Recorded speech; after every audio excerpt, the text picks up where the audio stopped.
Let me take you back a few months in MCU history to the release of Captain America Brave New World earlier this year.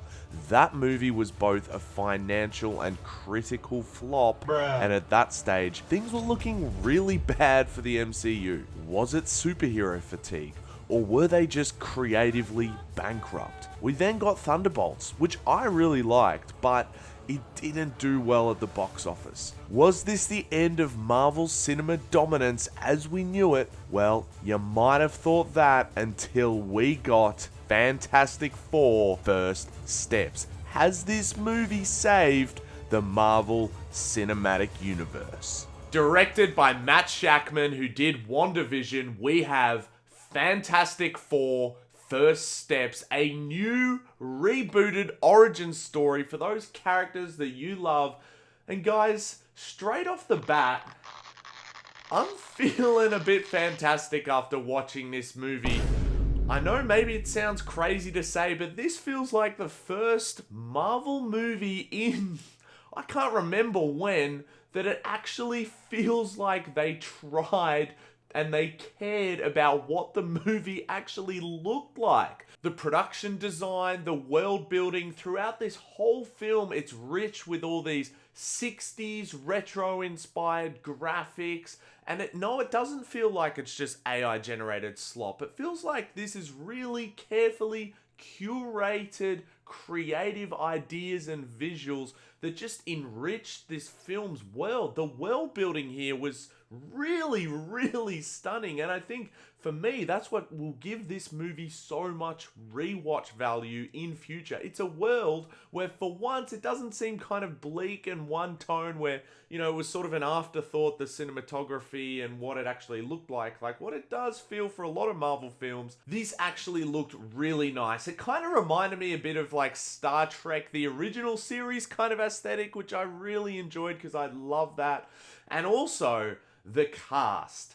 Let's talk about the cast, because when I saw this announcement, when I saw the trailers, I thought, oh boy, Joseph Quinn, no, he's not the right fit for Johnny Storm. I'm a big Chris Evans as Johnny Storm fan, and I've got to say, guys, I wasn't too happy with Joseph Quinn after Gladiator 2 and also that Quiet Place movie. But look, I think I should be clear, that was not his fault. Those were just some poor scripts and direction that he was given there. Because in this movie, he is great as Johnny Storm. I was so pleasantly surprised. And they've kept, you know, his kind of edgy humor as well, which I thought was really important. I was worried that maybe they would become too worried about modernizing that kind of thing. But no, there's some funny jokes in here. Pedro Pescal, he's good as Reed as well. I didn't mind Vanessa Kirby. She was pretty good. So overall, guys, I was really pleasantly surprised. It felt like they actually had chemistry on screen. They felt like a real family. That's something that the 2005 and 2007 films were able to do really well. And it's so refreshing to see this new take on the characters actually take that dynamic, recapture it, and also kind of take it to the next level. They felt even more connected and together here. And that really makes you care about these characters as you're watching the movie. For me, being a big science fiction fan, I loved so many of the space elements they've got here. This did feel very science fiction, and also at the same time, it is so clearly The Incredibles, but in live action. But I'm not complaining about that at all. It was freaking epic, all those kind of superhero family sort of elements. You know, you got their little flying car, you got their little tower, you got all their little technology, their little robot, they're all little powers. I freaking love that, guys. Look, I'm getting pumped about this movie. I loved it. Okay, I need to calm down a little bit here, guys. But yeah, overall, the different elements that it does borrow from a bunch of different genres and famous films within those genres, I think it takes different parts of those and puts them together in a really satisfying satisfying way. You know, even some parts when they're going near the black hole, it kind of feels like it's taken from Interstellar. There's a bit of Star Trek in there too, with how they sort of used to slingshot around the sun. Cool little effects like that. All of it on screen is really satisfying. You've also got a little bit more Star Trek crossover with Michael Giacchino doing the soundtrack for this film. He did the soundtrack for the recent rebooted Star Trek films. He is a brilliant composer, and again, this is another unique thing for this film as part of the MCU. It actually has a memorable soundtrack. I'm listening to these bangers on Spotify, and they are straight fire. They're songs that you can hum, that'll get stuck in your head, that are an actually recognizable theme. Because we all know a lot of the other Marvel films, the music is very bland, generic, and not memorable. So that is another big tick for this movie as well. Something else that I probably should touch on is that, you know, there might be some people who think that the CGI here is a little bit dodgy at times, and look, for the Silver Surfer, it doesn't look as good as the 2007 version because I think they've relied a lot more on CGI than they have with practical effects like they did in 2007. But there's other moments with the Silver Surfer. When she's surfing in freaking lava, man, she looks so freaking epic. And so, for me, all of the CGI, it felt like it functioned in service of the story. It didn't take me out of the film, so I was pretty happy with it, and I think that's about what you can expect from these movies. And before I get into some spoilers and a bit of analysis, I also want to touch on Galactus. He was an awesome villain here.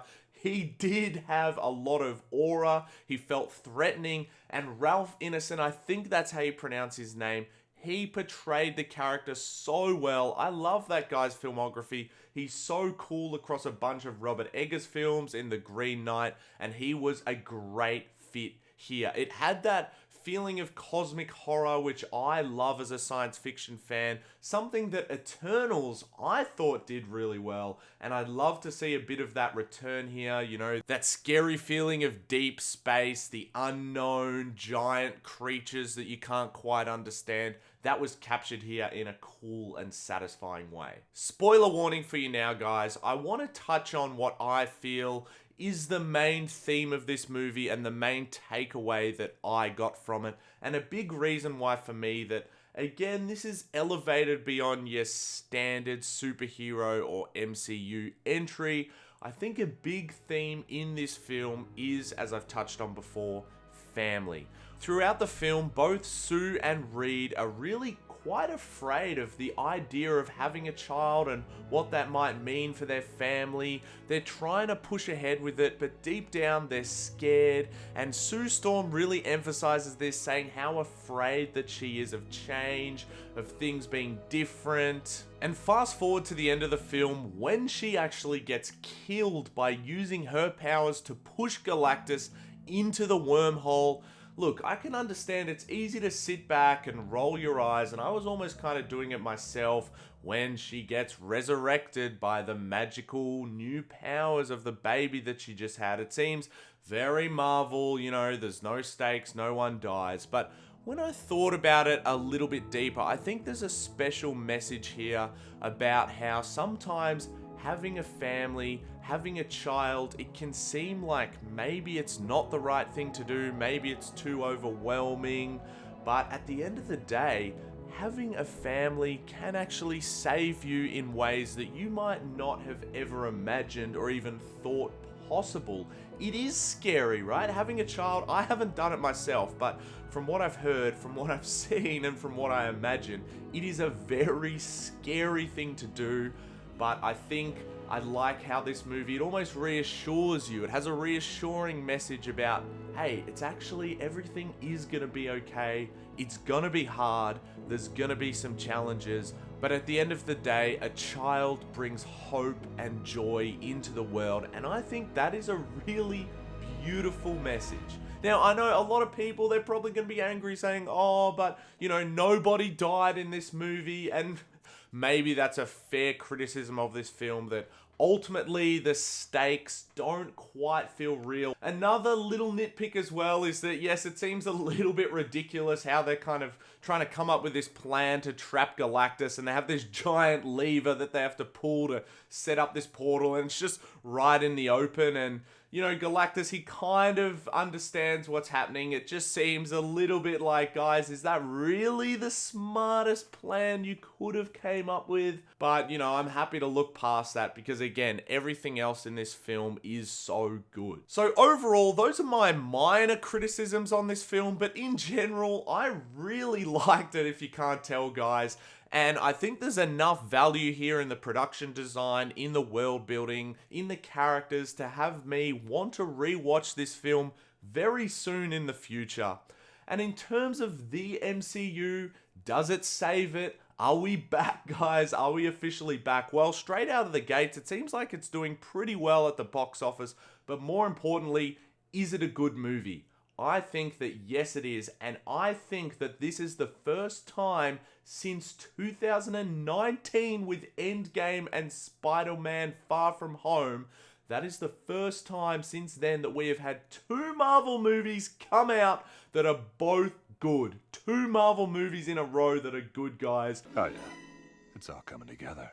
So I think that is a sign that, hey, we might actually be getting into a more healthy phase of the MCU. Now, I think there's also a chance that maybe these characters get completely messed up when they get thrown into the actual MCU universe that we're all used to, because as you know, they're in a separate universe here. But given how good this movie was, I have faith for the future. I'm excited, guys. Let me know what you think.